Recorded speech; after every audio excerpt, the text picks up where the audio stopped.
Professors Kim Solga and Leora Schwartzman and city staff Kinga Colton knew they would be in for a wild ride when they signed up to do the only collaborative CityStudio project together, but they never could have predicted where we are now. My name is Thomas. I've been following along this project and talking to its leaders throughout the process for about a few months now. I even got to sit on a few collaborative sessions between the classes.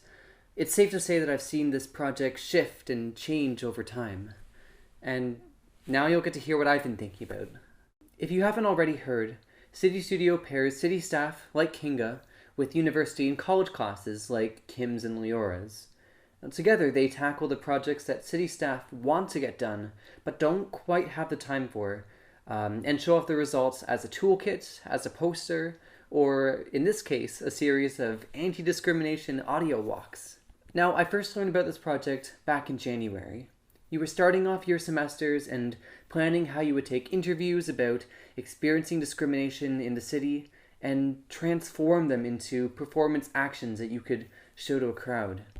You were all just giddy with excitement, and you seemed thrilled to be on the brink of something new and collaborative and exciting. You filled Kim's office with a shining energy. I wish I could have caught it on tape. But I felt that energy as it moved from you and the students in your first meeting in early February.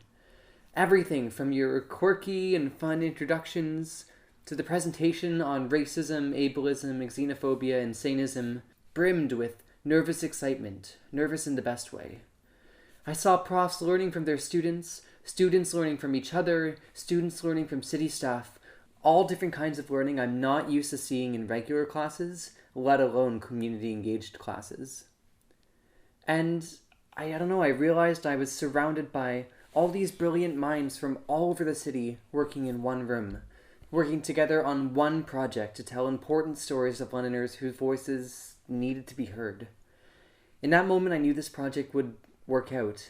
You would create something, as Leora told me, that would kick ass.